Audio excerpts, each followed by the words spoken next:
Hey, I hope you're having an amazing day. Thanks for popping in here. This is my week 4 recap of being on the Bean protocol. And yeah, I have a few new pieces of insight from this week. One was black-eyed peas.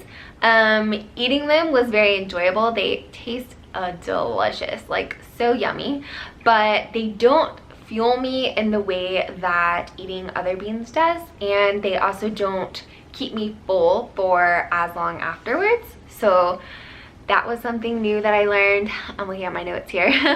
And this was a big realization. So the realization that I have excess heat in my body.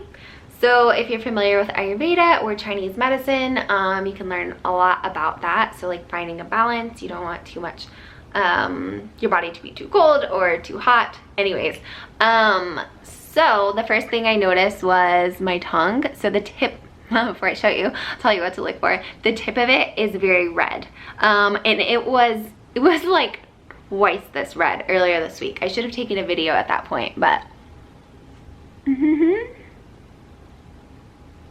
this is more of a pink. But anyways, so that is definitely a sign. If you Google like Chinese medicine or Ayurveda tongue chart, you can learn a lot about that. And then also my pee was hot, so that is another sign.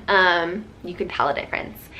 And anyways, so what I did try to do to counteract that, this is not protocol, but Banyan Botanicals, they have herbal supplements, and they have one called Healthy Pitta, which is good for balancing the heat in your body. So I took one of those like maybe 2 or 3 days in a row, and I feel like that helped a little bit. In the past, I've also drinking coconut water. Drunk. I don't ever know the correct term to use. I imbibed. Imbibed some coconut water. And then what else? Oh, cucumbers are very cooling for the body.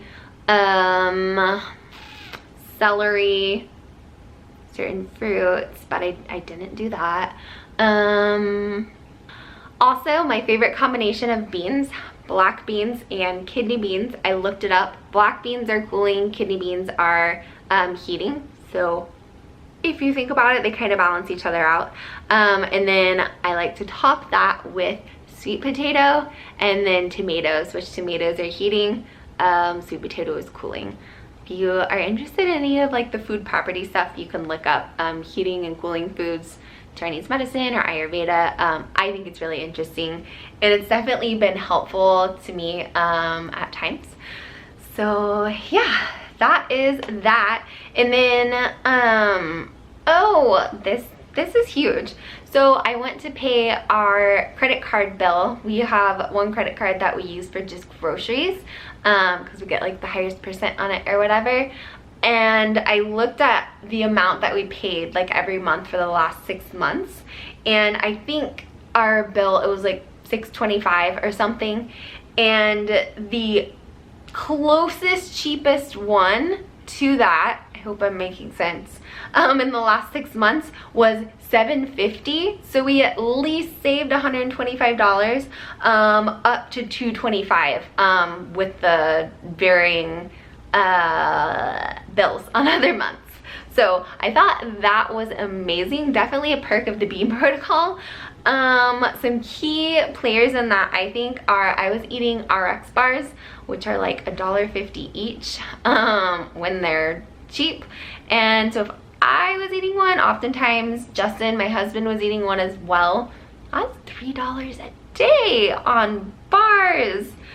That's a lot. That's a lot. And then I was drinking kombucha, which you guys know, like unless you find a really good sale, that's let's say an average of $3.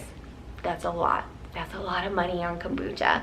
And then another thing, I used to eat a lot more fruit. And you know, Bean protocol, you don't eat fruit. So I think I saved a lot of money there. And then also just my main meals being beans and rice and then veggies. I feel like that's very, very economical. Yes, nuts, but we bought nuts anyways, and I just feel like I have to almost not, I have to make a big effort to make myself eat nuts. I don't know, it's just my body doesn't seem to crave it. So yes, Bean Protocol can be very economical, or was for me. And going forward, I'm not really sure how I'm going to go forward. So it has been a full month, but I have, like I've shared in my past videos, I have definitely gone off protocol multiple times.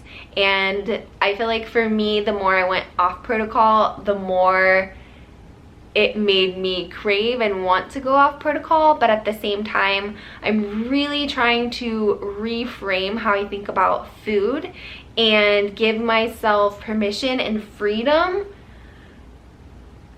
to have a mindset where I'm not like beating myself up for having some pizza or a cookie or whatever it may be, because I don't think that's helpful overall. And so I'd love to like heal that relationship and really just find a balance. So I don't know what that looks like for me. I do know though that it feels really, really good to have beans for breakfast. I love that. I feel like it definitely sets me up to have more energy. I feel like I'm more clear-headed.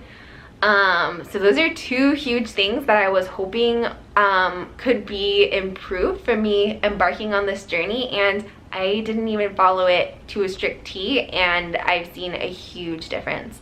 The other thing was these puffy bags under my eyes, and they have not improved, but I cannot claim that the Bean Protocol might not be effective for them because, well, I feel like you have to go all in to fully know. But that being said, as I'm like reframing and more self-love around food and just myself in general, I've been reframing how I think about these, and instead of just being like super negative about them and saying they're ugly and all the things, I've just been being like, I love you, as I'm like rubbing oil or like using my Washa or my Jade roller. So we'll see how that changes. I feel like it's made me like more carefree and happy, so I like it. I've also considered like maybe doing a month of intuitive eating next, or Ayurveda, or cyclic eating. I feel like there's a lot of things I want to explore, but my main goal is to find a balance and one that feels good and nourishes both my physical body and my mental body. So yeah, and one that helps me vibrate higher. So I don't know what that is. I'm definitely still on a journey. Yeah, we'll see. But I do appreciate you watching this video. I hope that if you're on a Bean Protocol journey, that it's going well for you. And if you happen to be deviating or maybe disappointed with how things are going, I hope you can remember to basically just give yourself some grace and love and be kind to yourself. And remember that if you deviate, it's not over. Like, you don't have to say like I ruined it and start all the way over. It is this journey, like this ebb and the flow. Giving yourself permission to continue forward if that's something that you want to do. So anyhow, sending you so much love, and I really hope that you have an amazing day, and I look forward to seeing you in the next video. Thanks for watching.